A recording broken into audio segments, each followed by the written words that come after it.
friends, we have made it to the very last chapter of this wonderful book, Two Dogs in a Trench Coat Go to School by Julie Falacco. I just have loved reading this book to you, and I'm excited to read the final chapter to you. So here it goes. Chapter 21.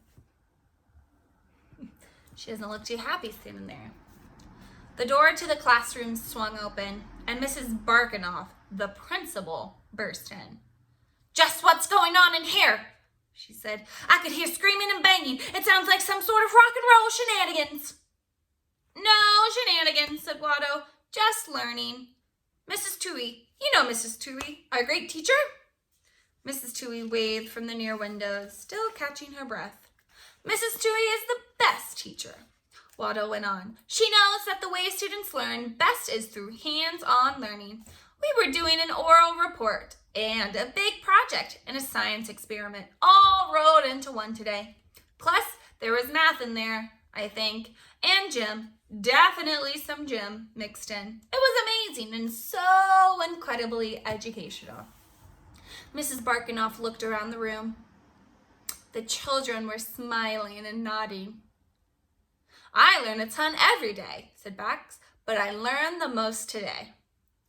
I think Mrs. Toohey probably read that article that came out recently in that educational teacher magazine that said that students learn best when they are occasionally allowed to scream and run around and bang stuff and turn desk over, said Watto.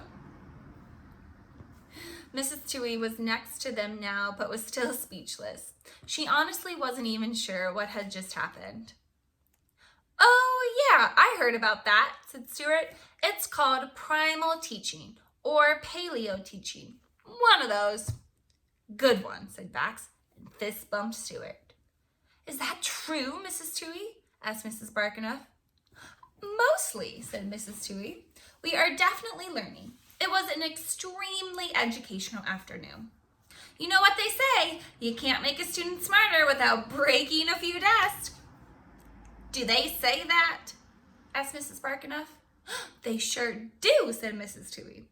"So everything is fine then?" said Mrs. Barkanoff. "You bet. Now, if you'll excuse us, we have some desks to put back together before the end of the day. Students, let's start putting everything back to where it belongs."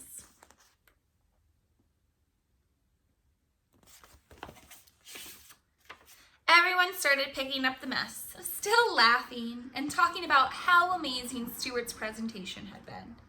"That was the most fun I've ever had in school," said Bax. "You should get that squirrel to come in every day." "Thanks," said Stuart, "but you should thank Salty. I think Salty had more to do with training that squirrel." "Don't thank me," said Watto. "It was just a thing that happened. But it was definitely spectacular. And it proves the thing we always say in Liver, Ohio. Squirrels are chaos." "And thanks for yesterday," said Stuart to Bax. "I know you were just doing your presentation, but it was really helpful to have you talk for so long because I left my information sheet at home."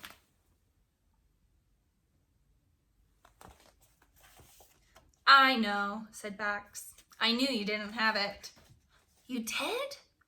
"Yeah, sure. I could, just tell. Figured I'd take up the rest of the day so you could find it." "Well, it was really nice of you. You saved my hide. Thanks." So, Bax really isn't a bully after all. He actually did some really nice things for Stuart. "No problem. The least I could do for my best friend." "Your what?" "You know." "I don't think I do. I thought you hated me." "Why would you think that?" "Because you said you're a bully and you're always making fun of me." "No, that's my last name. The Bully. Bax the Bully." "And sorry about making fun of you. That's just how they do it where I'm from. We let people know we like them by making fun of them. I forget sometimes that most people think that's rude." "Oh. See, I told you he smelled like a Cocker Spaniel," said Watto. "Cocker Spaniel? Well, I don't know about that. I think of myself more as a Great Dane." Said Watto. "Hey, I think I got your desk by mistake, Stuart, said Arden. I was cleaning out the papers, and I found this information sheet with your name on it, crumbled up in the back. Also, this page from a notebook with doodles of dogs on it. What? No way, said Stuart. What's this information sheet you gave me, if your information sheet is right there? Said Mrs. Toohey. Look, Mrs. Toohey, I filled out an information sheet too, said Watto, pulling the piece of paper with random purple crayon marks on it out of one of the trench coat pockets. What is this? Art? Mrs. Barkinoff was at the door again. Mrs. Toohey, she shouted. Oh, you're back, said Mrs. Toohey, interrupting our learning again.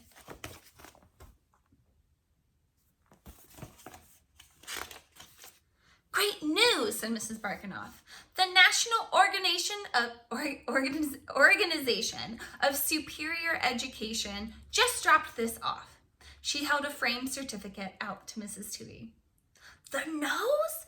What could they possibly have for me? Oh my goodness, oh gracious, oh, I just have to sit down. Mrs. Toohey sat in a chair and hugged the certificate. What is it, Mrs. Toohey? Asked Watto. It's the Good Teacher Award. I won. I'm the Good Teacher of the Year. You are a very good teacher, said Watto. You are a good teacher every year. Do you think so? Said Mrs. Toohey. I wonder, well, you showed up right around the time they always start evaluating us for this award. I thought you were a spy. I am not a spy. But maybe you were one of the nose evaluators. I am good at spelling. You are? Yes. Huh? Right now you smell like cottage cheese you had for breakfast. You put sunflower seeds in it today. You don't usually do that. So you are from Nose? I have a nose. A nose membership card, you mean? Is that a thing humans have? Membership cards for every body part? I have never heard of that before. The bell rang. Phew, said Mrs. Toohey. What a day. Thanks for helping put the room back together, everyone. You're all amazing students. See you tomorrow.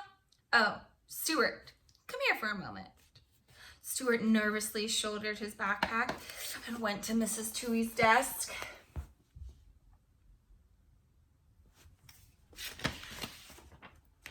Great job today, she said. I just wanted to let you know that you're getting an A++ on the big project. I wasn't sure what you were going to do on it since you hadn't said anything about it, but I'm very impressed. Really? Wow, thanks, said Stuart. So he won? He won? You won, said Watto. Won what? Said Mrs. Toohey.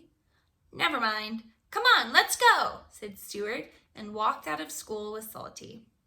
Today was a lot of fun, said Watto. You know what? It was, said Stuart.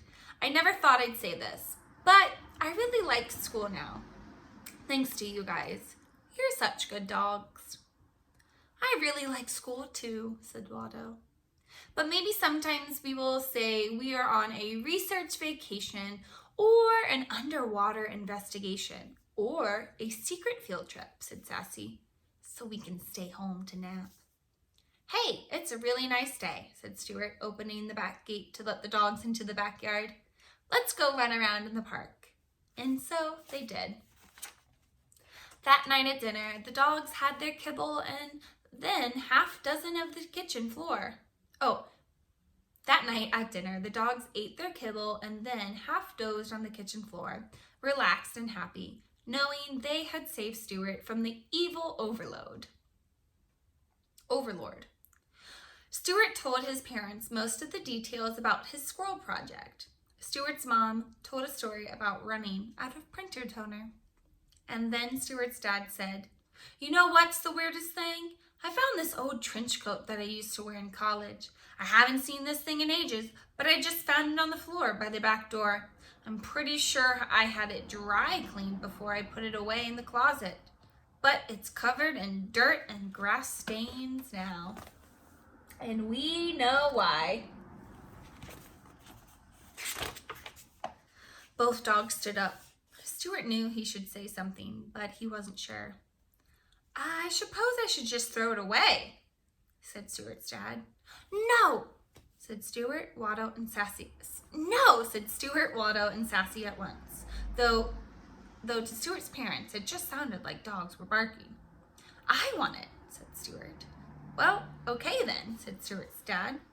The dogs lay back down, and Stuart covered them with the trench coat, tucking them in like it was their blanket, and they both fell asleep, snoring.